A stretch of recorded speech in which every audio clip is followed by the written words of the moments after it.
Olá a todos, bom dia. Vamos então começar a aula 3 com a primeira sessão. Nesta primeira sessão eu vou falar nesta e nas próximas três. A aula 2 será toda dedicada à continuidade, ao teorema de Bolzano e ao cálculo de assíntotas. Alguns dos exercícios serão do meu livro, outros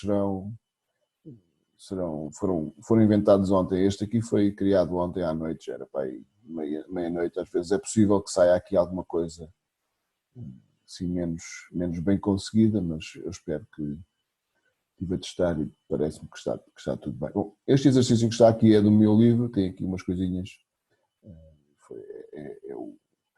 é do capítulo 3 do meu livro, da parte laranja, final do capítulo mesmo, e diz, temos aqui então uma função, temos aqui, considera um número real A e uma função f contínua em R, que é definida por isto que aqui está, definida por ramos, para x menor do que 3 é definida por ax menos 3a sobre 1 menos e elevado a 3 menos x, e para x maior ou igual a 3 é definida aqui por raiz quadrada de 4x quadrado mais 6x mais 6ax menos 8 menos ax.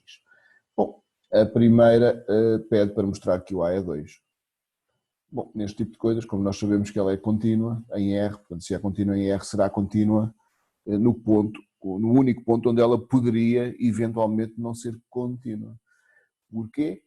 Porque nós sabemos que para x menor do que 3 a função f é contínua porque é o quociente entre funções contínuas. Aqui em cima temos uma função polinomial e aqui em baixo temos várias coisas. Temos a composta entre uma exponencial e uma polinomial, aqui em cima, que é levantada a 3 menos x.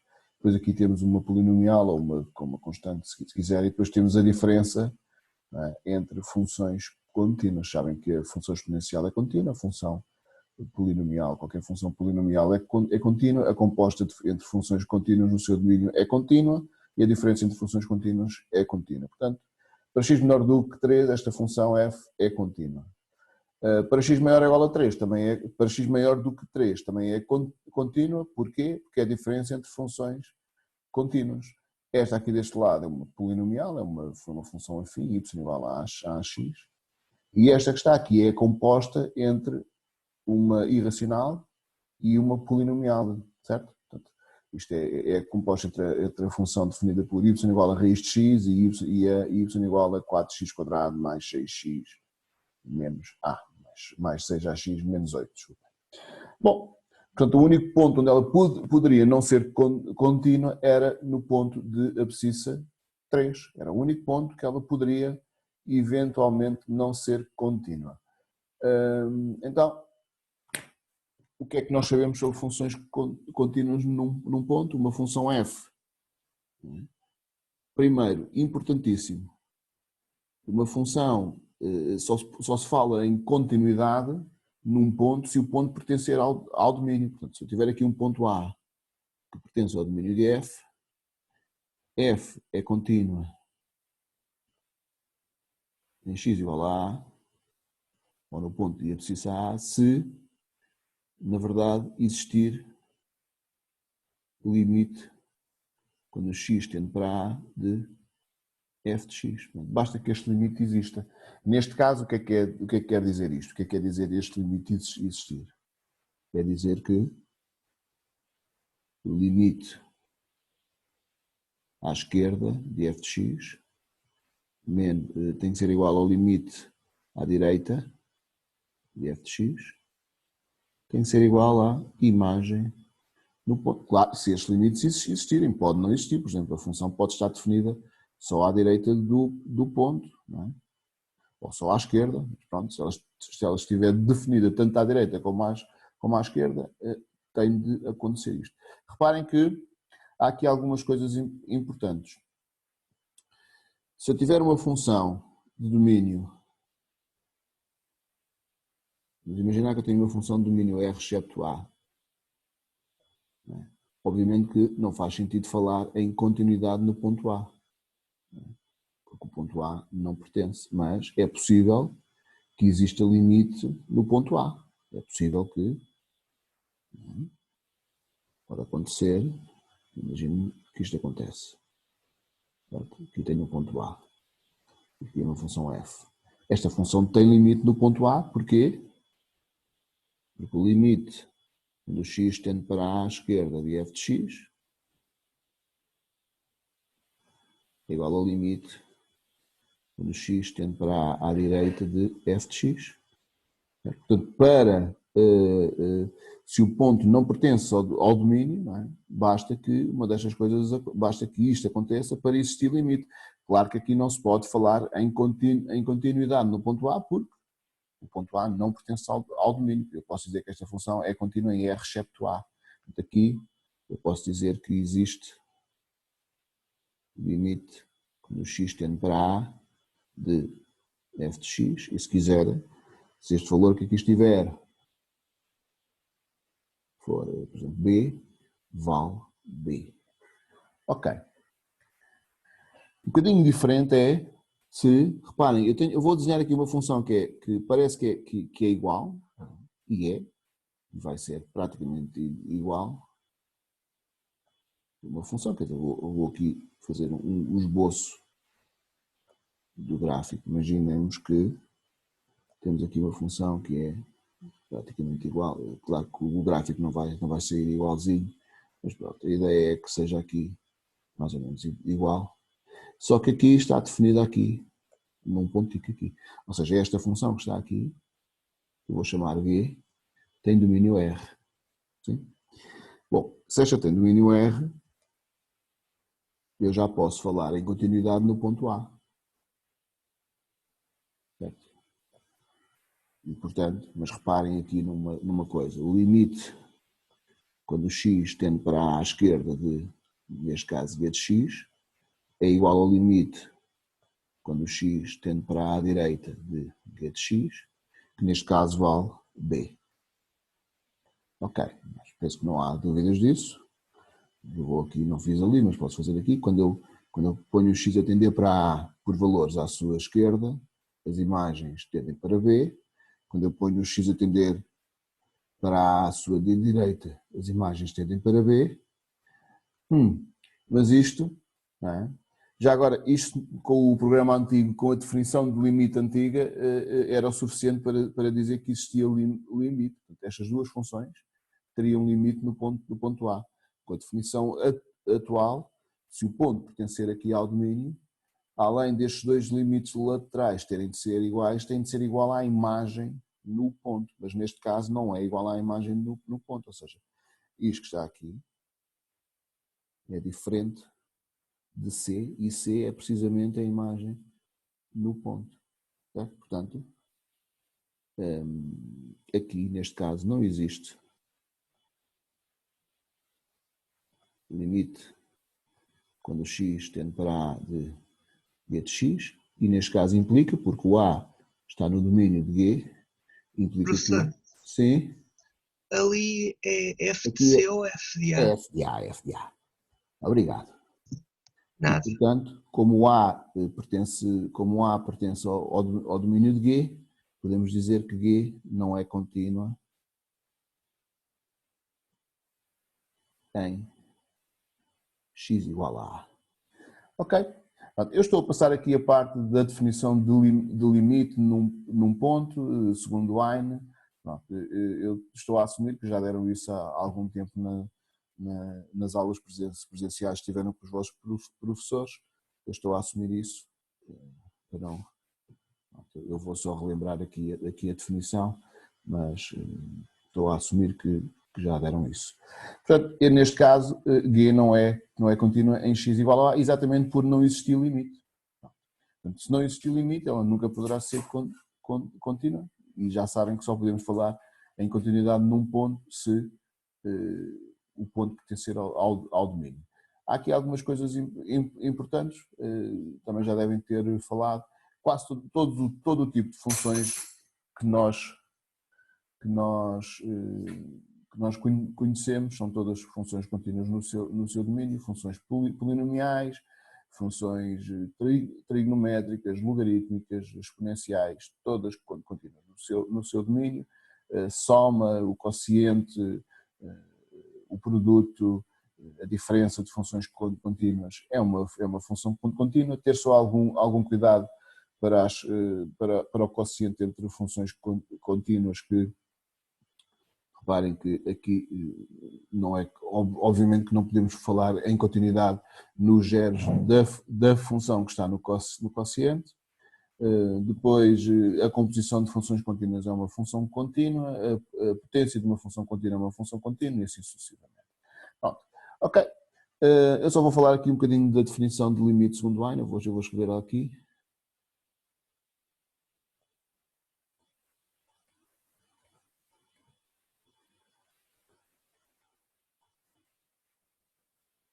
A definição diz que o limite, quando o x tende para A de uma função f é um dado B, se toda a sucessão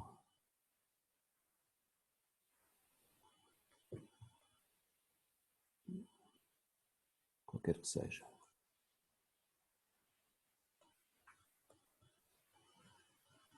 a sucessão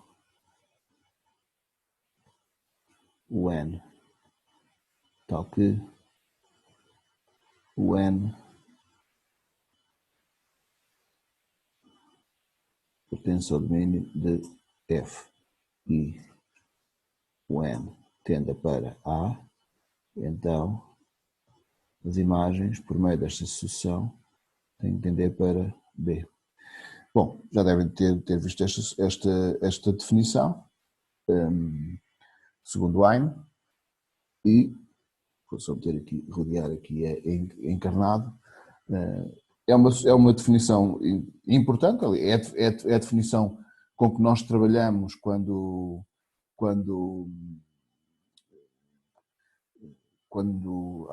estava aqui a faltar a palavra. É a solução que nós trabalhamos quando falamos aqui em limites. A solução é a definição usada. Agora, diz aqui, é a definição que nós usamos, a definição de limite, e é com esta definição que nós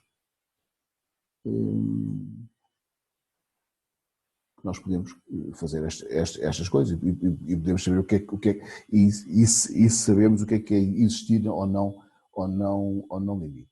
Portanto, é muito importante ter isto em atenção. Na definição antiga, vou meter aqui um N um bocadinho mais.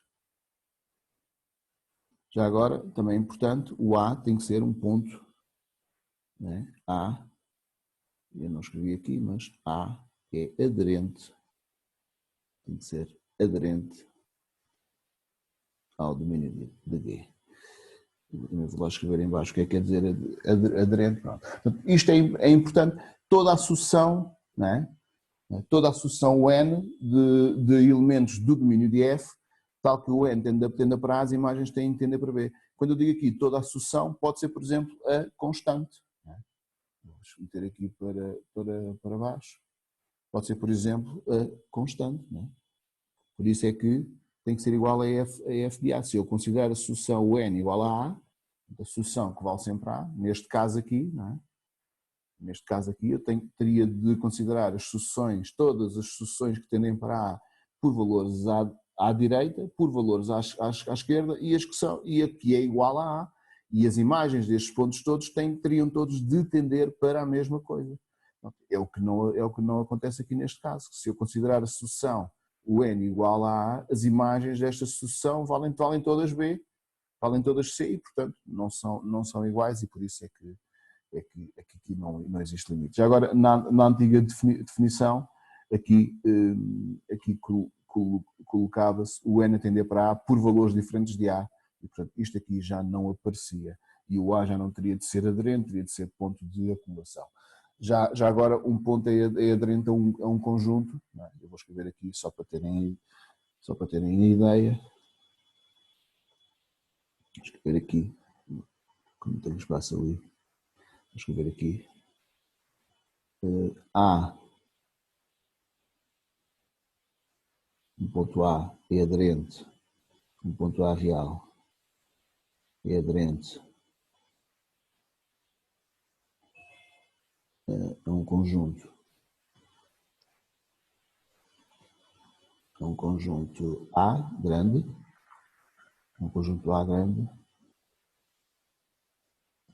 se existir uma sucessão N, tal que o N esteja em A e o N tenda para A. Isto é que é há outra definição, esta é que eu gosto mais, há uma convizinhanças, também podemos usar a convizinhanças. A pertence, é aderente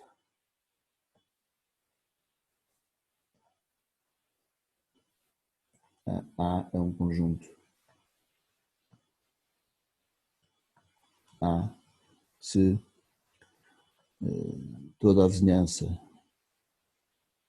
eu descrevo assim, para todo o delta positivo, a interseção da vizinhança de raio delta centrada em A com o conjunto A é vazio. Isto quer dizer, basicamente, este conjunto aqui, A menos delta, A mais delta. Pronto, se isto acontecer, posso dar aqui um pequenino exemplo. Isto aqui vai estar para baixo. Posso dar aqui um pequenino exemplo. Por exemplo, se eu tiver aqui o conjunto A igual 2, 3, certo? Ou seja, eu vou representá-lo aqui assim.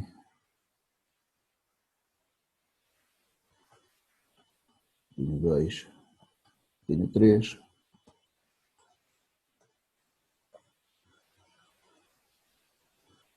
Ok. É este conjunto aqui.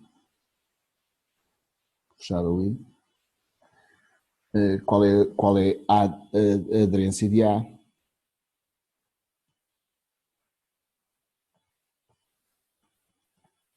aderência de A é, por simplesmente, 2 até 3 fechado. 2 fechado até 3 fechado. Porque aqui o A, reparem, os pontos que pertencem ao conjunto são todos aderentes ao conjunto. Não é? Porquê? Por uma razão simples. Não é? Aqui é quase uma constatação. Se A pertence a A, então A pertence à aderência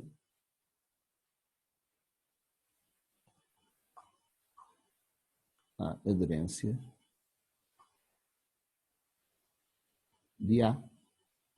Por exemplo, basta considerar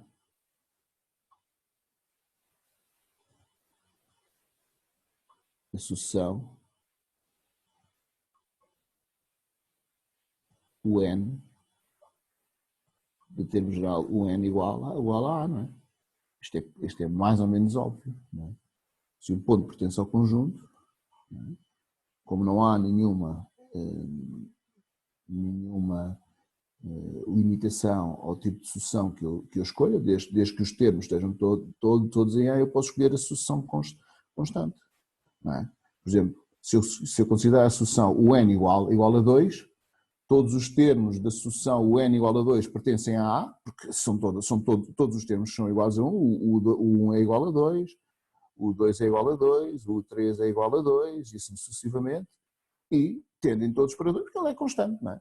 Todos estes pontos, se quiserem ver pelas vizinhanças, se considerarem aqui uma vizinhança, não é? Por mais pequenina que seja, do ponto 2, não é? Ou seja, um raio delta, por mais pequenino que seja do ponto 2, 2 mais delta, aqui assim, 2 menos delta, por mais que fechem, há sempre pontos aqui deste lado, não é? Cuja interseção, ou seja, cuja esta vizinhança interseta lá, não é? Aqui deste lado há sempre. E se o ponto for interior, ainda mais, não é? Tanto com esta sucessão, vou meter aqui um ou, que é para não pensarem que é duas coisas, é uma ou esta, não é? Tanto se ele for aqui interior ou não, certo? Portanto, se ele for interior, eu posso considerar sempre a sucessão, por exemplo, aqui neste caso, vamos imaginar que aqui está a 2,6. Se eu considerar o N igual a 2,6, todos os termos desta sucessão estão dentro do conjunto, porque são todos iguais a 2,6 e tendem, obviamente, para 2,6, 2,6 é aderente. Então, por mais pequenina que eu considere aqui, esta vizinhança tem sempre pontos de A, aliás, porque a vizinhança está, neste caso até está contida em A. Certo? Bom, o único ponto que poderia aqui ter algumas dúvidas era o 3, mas se forem aqui pelas vizinhanças, por mais pequenina que vocês considerem aqui a vizinhança de 3, há sempre pontos aqui deste lado que estão na vizinhança e estão no conjunto. Portanto, a interseção é sempre diferente eu aqui tenho diferente de 0, mas é diferente de vazio, claro. Diferente do conjunto de vazio, portanto o 3 também é aderente. Né? E se considerarem, por exemplo, né? Portanto, aqui já está, se o ponto pertence a A, é um ponto aderente. Neste caso, se eu considerar, por exemplo, o N igual a 3 menos 1 sobre N, certo? Esta sucessão aqui, reparem que esta sucessão, o primeiro termo é 2, o segundo termo é 3 menos 1 meio dá 2,5, o terceiro termo dá 3 menos 1 terço, que dá 10 terços, que é 2,66666, por aí assim, não é? O quarto termo é 2, 3 menos 1 quarto, 3 menos 0,5 dá 2,75 e assim sucessivamente. Todos estes termos estão dentro aqui deste intervalo e esta sucessão está a tender para 3, portanto o 3 está a tender para 3 por valores aqui à esquerda, portanto aqui o 3 é aqui o 3 é aderente. Ok, aqui um exemplozinho, vou meter aqui exemplo 1. Eu tinha planeado fazer só os exercícios, mas pronto, já que estou aqui, passo já a fazer estas coisas todas. Pronto, há outros exemplos, mas vocês podem procurar. Eu vou meter aqui um exemplo 2, por exemplo, um conjunto definido por todos os x, todos os x reais, tal que o x é definido por 2 mais n sobre n com n natural. Qual é a aderência deste conjunto? Bom, a aderência reparem que este conjunto é um conjunto de pontos. Não é? Se eu for aqui desenhar isto, o primeiro termo, quando o n é 1, o x vale 3, não é? Quando o n é 2, o x vale 2 mais 2, 4, 4 sobre 2 dá 2, quando o n é 3, o x vale 2 mais 3, 5 terços, e portanto temos aqui o primeiro termo é 3, não é? O primeiro termo é 3, o segundo é 2, isto aqui ao contrário, não é? Acho que alguém tem o microfone ligado, se eu pudesse desligar, aqui depois tenho 5 terços, depois ele vai andando, não é? Vai tendo aqui estes pontos todos, e depois há de ter aqui, se vocês repararem, se eu fizer o n a tender para mais infinito, o n a tender para mais infinito, não é? O x vai tender a este x, que eu chamei aqui x, ou seja, basicamente é o limite desta sucessão, vai tender para 1. Não é? Se fizerem aqui o limite desta sucessão aqui, fizerem o limite disto, 2 mais n sobre n, isto é o limite de n sobre n, que dá 1. E portanto ela vai até aqui assim, aqui tenho 1, ela nunca passa daqui. Bom, qual é a aderência deste conjunto? Qual é a aderência de B? A aderência de B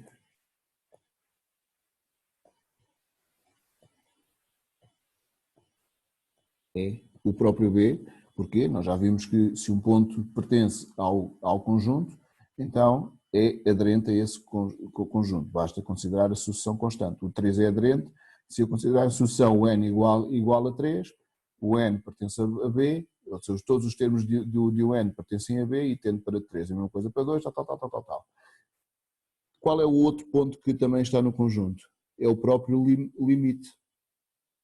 Não é? Porquê? Porque é que este está no conjunto? Este que está aqui é o limite de 2 mais n sobre n. Porque é que o 1 pertence ao conjunto? Porque é que o 1 é aderente? 1 é aderente a B, pois, se eu considerar o n igual a 2 mais n sobre n, este n, todos os termos deste n pertencem a B. Porque é que pertencem a B? Por definição de B, e o n tende para 1. Ok? Portanto, temos aqui a definição de limite segundo Wine, temos aqui que o ponto A tem que ser aderente e temos aqui alguns exemplos do que é da aderência de conjuntos. Bom, mais alguns exemplos. Vou meter aqui gráficos exemplos gráficos, basicamente isso. Porque é que aqui aquelas funções normais, não há dúvida que esta função, por exemplo, se eu tiver aqui um limite no ponto A, mas quanto é que esta função aqui, sempre estas funções assim um bocadinho. Obviamente que esta função tem limite no ponto A, se for B, porque é que esta tem limite no ponto A. Aqui existe limite quando x tende para A de f de x, pois limite quando x tende para A de f de x aqui à esquerda, este aqui não há problema nenhum. Esta é a típica função contínua, não é? No ponto A. É isto que a gente usa para definir função contínua. Temos mais estes dois exemplos aqui, que eu acabei por meter o carro à frente dos bois, mas pronto, eu até vou meter aqui o exemplo 2, o exemplo 1, mas vou meter aqui 2, aqui 3, pronto, vem lá em cima. Este aqui é o exemplo 1, e vou meter 2 e 3, ver, ok? Só meter mais um, por exemplo. O 2 e o 3 são exemplos importantes porque parece que as duas funções são iguais e na realidade pronto, tem aqui este ponto, ou seja, parece que o limite no ponto A em ambas é B, mas o facto do f de A aqui estar definido e não ser B, pronto, anula logo essa hipótese. Depois há aquelas mais, por exemplo, como eu vos tinha dito aqui, há aquelas que a gente olha para lá e nem uma coisa nem outra, não é? Assim, por exemplo, está definida até ali e depois ali. É óbvio que esta não é contínua, no ponto A, não é? Nem é contínua, nem tem limite. Na realidade, se o ponto pertencer ao domínio, não é? Se o ponto pertencer ao domínio, a função só é contínua se existir limite, como eu escrevi lá em cima. Não é? E o domínio é R, aqui o limite, quando o x tende para a esquerda desta função d de x, vou meter aqui um B, é B, não é? Que é diferente do limite quando o x tende para à direita de b de x, vou meter aqui, vamos meter isto, que é diferente de c, este c é este valor aqui, que é o limite quando o x tende para à direita de b de x, que é igual a b de a, neste caso valem ambos a mesma coisa, certo? Isto até às vezes dizia-se que era contínua, no programa antigo dizia-se que ela era contínua à direita de, agora já não se usa isso, já não se, designação não se usa neste programa atual. Bom, só mais um exemplo. Se a função estiver só definida, não é? Num ponto, aliás, mais dois exemplos, só definida num ponto, só definida à direita ou à esquerda, por exemplo, aqui duas funções com o mesmo domínio de f de a para mais infinito, e que também é o domínio de g,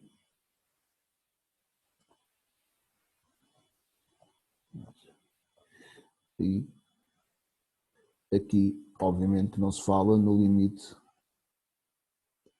não é? Se ela estiver definida ali, obviamente que não se fala no limite à direita, não é? Esta tem limite no ponto, esta aqui, o limite no x tende para a à direita de f de x, considera esta função f, é igual a f de b, é igual a f de a, não é?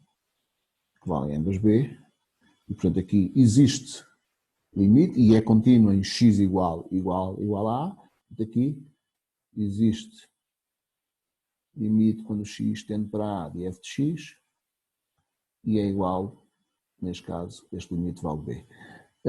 Se fizermos uma que é quase igual, quase, mas não é igual, não é? Quase a mesma coisa.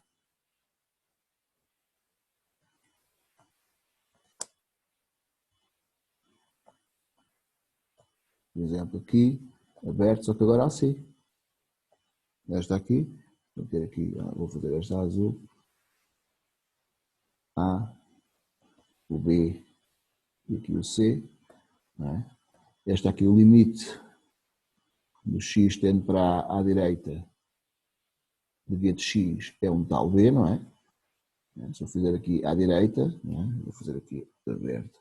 X tende para à direita aqui deste lado, as imagens estão a tender para B, não é? Vamos por aqui, mas isto é diferente do C, que é o meu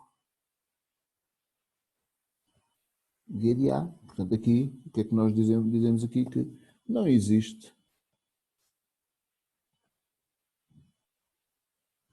limite quando x tende para A de G de x, e obviamente que G não é contínuo, não é? Em x igual a A. Isto implica também que G não é contínuo em x igual a A. Já agora aqui implicava que G é contínuo, que é contínuo em x igual a A. Neste caso, esta função era contínua em A aberta até mais infinito, não é? Se quiserem. Esta aqui seria, vou escrever aqui para trás, esta aqui é mesmo contínua no seu domínio, assumindo que não há aqui mais nenhuma quebra. G é contínua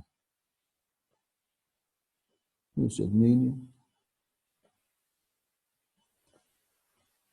E aqui, G é contínuo em A aberto a mais infinito. Portanto, não é contínuo em A, portanto, não é no seu domínio todo, mas é numa parte dele. Ok, pronto. Esta é assim a base do cálculo do limites e da continuidade e de tudo o que vem para a frente. Portanto, nós agora para assíntotas precisamos de saber calcular limites, e para o teorema de Bolzano precisamos da continuidade de funções. É muito importante. Eu estou aqui a ver as horas, 9h30, 88. Ok. Vamos então aqui fazer o primeiro exercício. Eu vou passá-lo para aqui na mesma, para não levar sempre para cima e para baixo. Aqui um exemplo de aqui assim. Isto que eu fiz agora não era bem planeado, mas pronto, acabei por fazer. Acho que ficou bem. Portanto, temos aqui a tal função que eu já tinha dito o que era. Portanto, eu quero mostrar que o A é igual a 2, não é? Portanto, eu vou começar a dizer, eu sei que ela é contínua, eu já tinha dito que ela é contínua para menor do que 3, para maior ou igual a 3, esse tipo de coisa, portanto, eu sei que F é contínua em R, portanto eu vou fazer aqui o 141.1.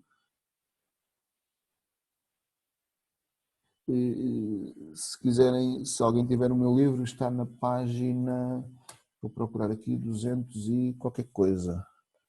Está na página 294. 200 e? 94. Ok, obrigado.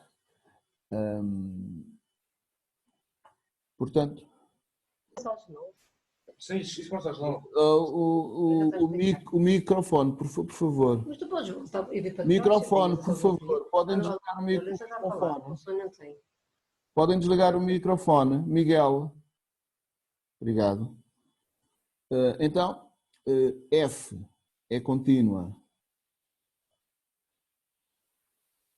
em x igual a 3 se existir limite, não é? Se quiserem, se existir o limite quando o x tende para 3 de f de x, ou seja, neste caso, se o limite quando o x tende para 3 à esquerda de f de x for igual ao limite quando o x tende para 3 à direita de f de x, se for igual ao f de 3. Bom, há aqui duas coisas que são fáceis de calcular, que é o limite aqui à direita. Reparem que ali está maior ou igual, quer dizer que esta parte da função está definida em x igual a 3, quer dizer que é só substituir. Portanto, isto e o f3 são fáceis de calcular, portanto, é o que eu vou fazer aqui. Vou calcular aqui à parte, né? Aqui, a primeira coisa que eu vou fazer é calcular o limite à direita. Isto é o limite quando x tende para 3 à direita de raiz quadrada de 4x² mais 6ax menos 8 menos ax. Isto dá limite quando x tende para 3 à direita de... desculpa, agora vou só substituir. Fica raiz quadrada de... Não há aqui nenhuma indeterminação. 4 vezes 3 ao quadrado, menos 6a vezes 3, menos 8, menos a vezes 3. Isto dá, então, para 3 ao quadrado é 9, 9 vezes 4 é 36, 36 menos 8 dá 28. Portanto, aqui é a raiz quadrada de 28 menos 6 vezes 3, 18, não é? 18a. Menos 3a, ok? Professor, no início tem x a tender para 3 pela esquerda. Ok, aqui, não é? Sim, aqui. Sim. Obrigado. Ok. O f de A, o f neste caso de 3, vou calculá-lo no mesmo sítio.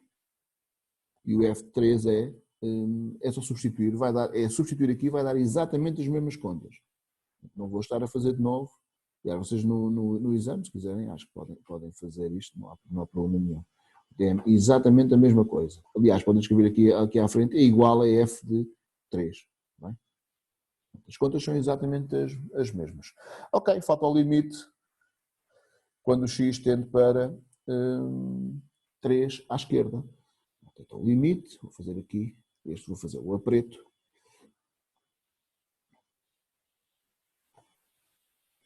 O limite, quando x tende para 3 à esquerda de f de x, será então igual ao limite do x tende para 3 à esquerda de, diz que está aqui, a x menos 3,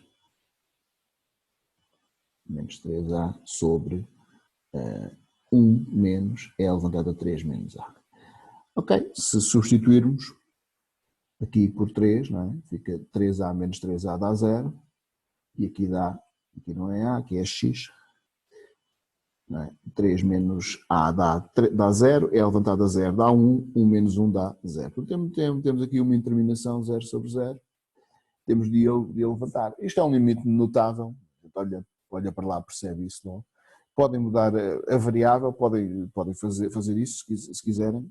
Eu não vou mudar, eu vou fazer de duas maneiras. Vou mudar uma, ou seja, vou fazer a mudança e depois não vou fazer. Não é? Então, primeiro fazendo a mudança de variável. Vou só primeiro passar este A aqui para trás, ou seja, metê-lo em evidência, tendo para 3 menos. Aqui fica então x menos 3. E aqui embaixo vou meter em evidência cá em cima 3, certo? 3 não, menos, sim? E agora vou então fazer a mudança típica de variável. Vou escrever aqui assim um vizinho.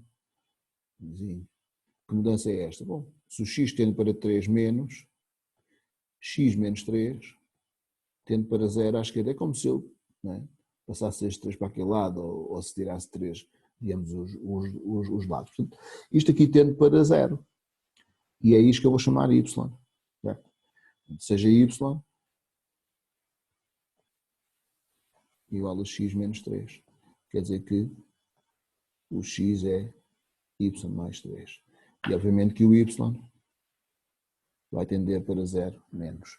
E portanto isto fica aqui, o limite, A vezes o limite, quando o y tende para 0 menos de 1 menos E levantado a menos y sobre y. Isto já está. Vou meter aqui este menos em evidência, ou seja, aqui vai ficar menos A, limite, quando o y tende para 0 menos de y, 1, ou E levantado a menos y, menos 1. Bom, falta aqui uma coisinha, aliás, duas. Tem que estar aqui o menos também, não é? Eu vou meter aqui o menos, vou meter até encarnado. Tem que estar aqui o menos, porque tem os dois que ser iguais. Portanto, está ali o menos, eu compenso aqui com o menos 1. E agora vou inverter este. E ao inverter, isto fica menos A vezes 1 sobre o limite, quando o y tende para 0 menos de E levantado a menos y, menos 1 sobre menos y.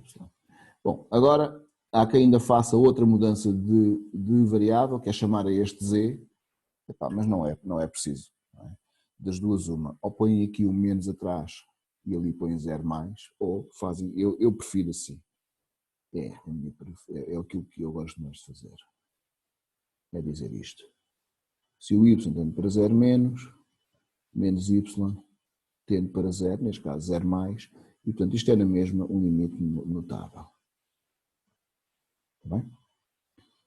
Portanto, não tem de fazer aqui a mudança. Tem é que estes têm de ser iguais e têm que tender para 0 e têm que indicar isto. Portanto, o limite, aquele limite que está no formulário, bonitinho, este limite aqui, vocês deram nas aulas, isto é 1, mas isto não é válido apenas para x, é válido para qualquer coisa, eu vou chamar mesmo coisa, que esteja aqui, desde que esta coisa tenda para 0, está bem? Então, é importante que isto que seja igual e que tenda para 0. É o que acontece aqui. Ele é igual e esta coisa tende para 0, neste caso quando o y tende para 0 menos. E portanto isto fica menos A vezes o limite quando o y. Vou já fazer as contas. 1 sobre 1 vezes menos 1, portanto isto dá A. Pronto. Esta era uma maneira de fazer. A outra maneira era não mudar aqui a variável, ou seja, a alternativa. Vou escrever aqui a alternativa.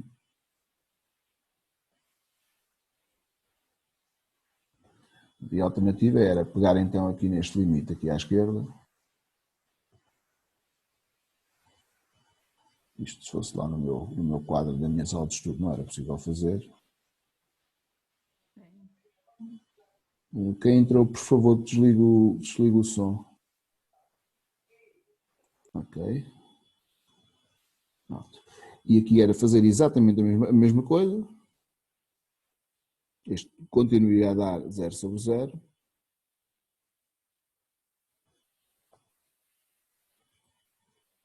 Ok, ia fazer exatamente a mesma coisa, ia meter o A em evidência, ali o A, limite. Aqui ia fazer exatamente a mesma coisa, ia meter aqui menos em evidência, este menos aqui em cima também, x menos A, menos 1, e aqui x menos 3. Não é? E agora este menos ia passá-lo aqui para cima, aqui não é A, aqui é 3. Isto ficaria, aqui x a tender para 3, à esquerda ficava A vezes o limite, quando o x tende para 3 menos de menos x menos A, lá estou eu com x menos A, x menos 3, sobre E elevado a menos x menos 3. Agora até podem meter assim, ó, 3 menos x, e este aqui é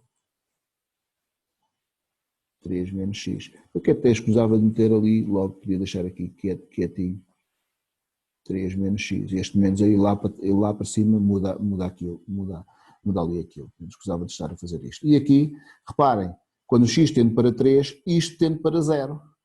O 3 menos x tende para 0. E está feito. Né? Está absolutamente feito. Isto fica ao limite, fica A, vou só inverter. E vou só escrever aquilo que escrevi ali com o y, daqui com o x a tender para 3 menos, é levantado a 3 menos x, menos 1 sobre 3 menos x, e isto dá,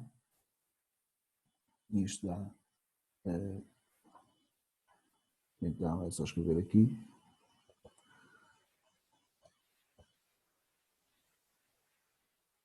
eu faço muito poucas mudanças de variável, mesmo muito poucas. Às vezes é mais para mostrar que também podem usar, mas eu faço mesmo muito poucas. Se aqui o x tende para 3 menos x tende para 0, neste caso até é 0 mais. Temos aqui, se for à direita, à esquerda 3, por exemplo, 2,99, 3 menos 2,99 dá 0,01, fica ligeiramente aqui à direita de 0. Tenho aqui um limite notável, que dá exatamente a mesma coisa. Portanto, isto é A vezes 1 sobre 1, que dá A. Eu acho este muito mais simples. Também podem usar aqui uma coisa que eu faço em alguns vídeos. Vejam na secção na lista dos limites, eu uso muitas vezes nestas 0 sobre 0 a definição de derivada num ponto.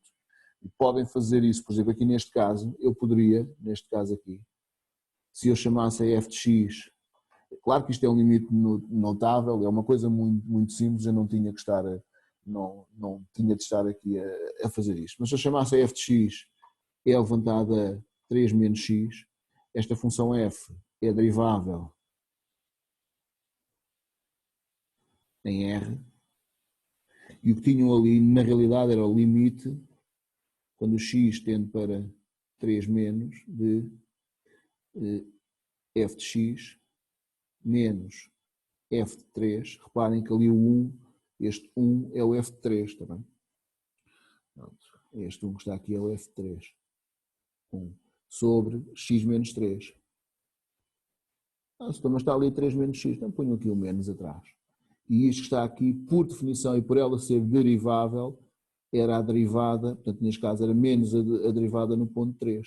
Se vocês derivassem aquilo, fizessem aqui a derivada desta, a derivada disto é a derivada deste aqui de cima, que é menos 1, é levantada 3 menos x, e se substituísse então por 3, dava menos 1 vezes menos, é levantado a 0, daria então 1. Eu estou a falar neste aqui.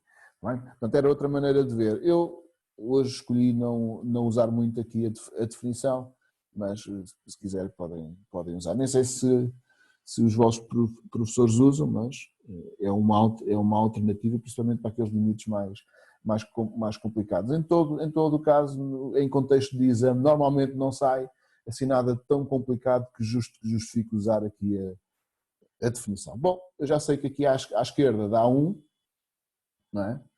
Aqui à esquerda dá A, não é? Portanto, eu tenho que igualar A a isto. É o que eu vou fazer. É? Portanto, Logo, finalmente,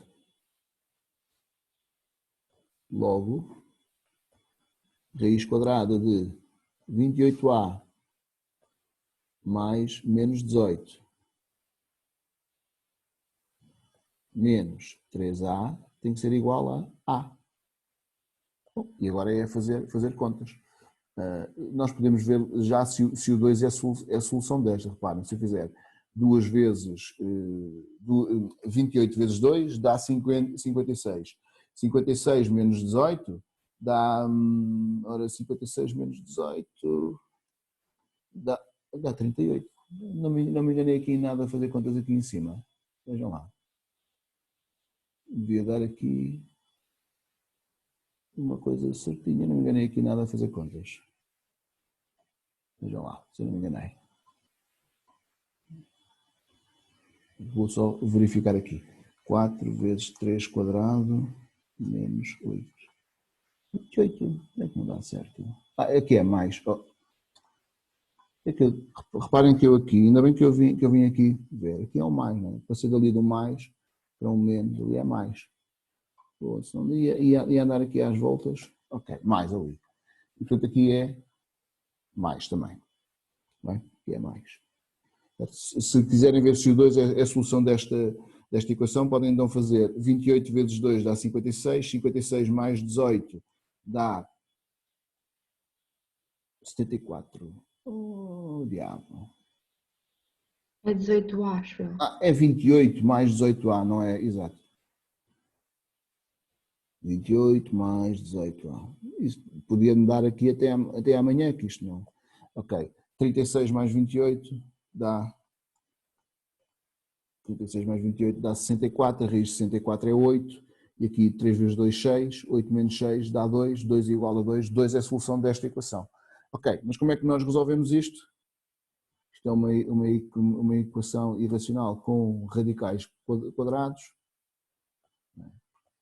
Isto passas para este lado e agora eleve tudo ao quadrado de ambos os lados. Cuidado, tem que ser uma implicação, porque é verdade que se A é igual a B, vou escrever aqui, se o A é igual a B, isto implica que o A ao quadrado é igual a B ao quadrado, mas o contrário já é falso.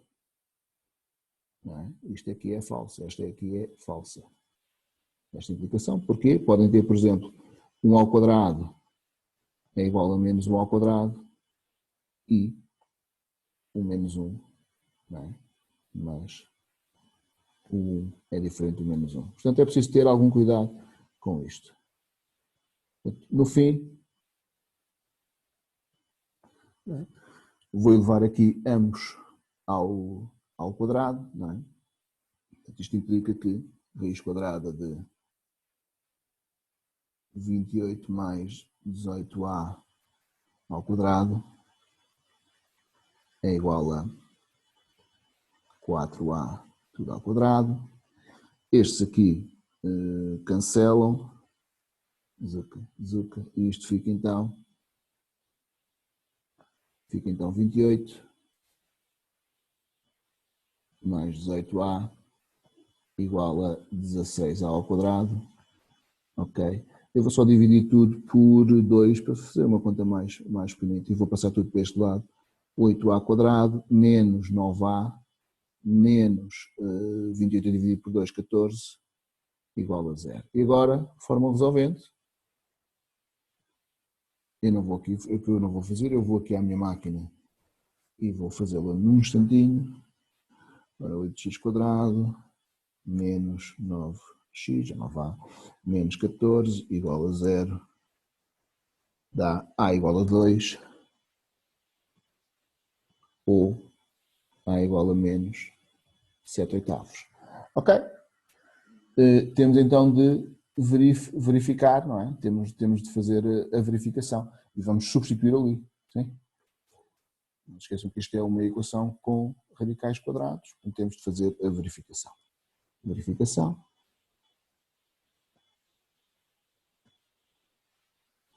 Se o A for 2, nós já vimos que dá uma coisa bonitinha, não é? Dá 28 mais 18A menos o A aqui vezes 2 vezes 2 igual a 2, e depois fazer aqui as contas todas, isto vai dar, este aqui dá 64, dá 8, portanto isto dá raiz de 64 menos 6 igual a 2, que dá 2 igual a 2, isto que está aqui é verdade, é uma proposição verdadeira. Pronto, se fizermos com A igual a menos 7 oitavos, isto aqui fica raiz quadrada de, nem é preciso fazer tudo, 18 vezes menos 7 oitavos, menos 3 vezes menos 7 oitavos,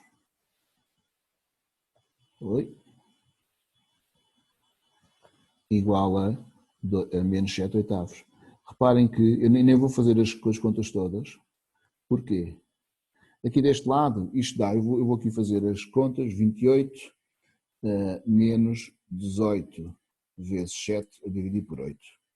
Dá 49 quartos, portanto dá a raiz quadrada de 49 quartos. E aqui dá mais 21 oitavos, certo?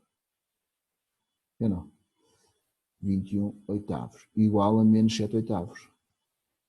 Ok, isto que está aqui, nem vou fazer contas, este que está aqui é sempre positivo. Isto é maior do que zero, não é? Se é uma coisa positiva, não pode ser igual a uma coisa negativa. Daqui temos uma proposição falsa. Portanto, se temos uma proposição falsa, a conclusão é que o A é igual a 2. E pronto, ficou feito este primeiro exercício. Eu vou parar aqui esta aula, tá bem? Esta sessão. Vamos continuar depois na sessão 2 com o 1.41 e 1.43 e vamos fazer este aqui. Eu provavelmente não vou ter tempo de fazer tudo o que fiz aqui, o que planeei, todos estes exercícios, mas depois ficará para a próxima aula, portanto depois vamos continuar na próxima aula. Então, vou parar aqui esta sessão e já regressamos para a sessão 2, está bem? Até já.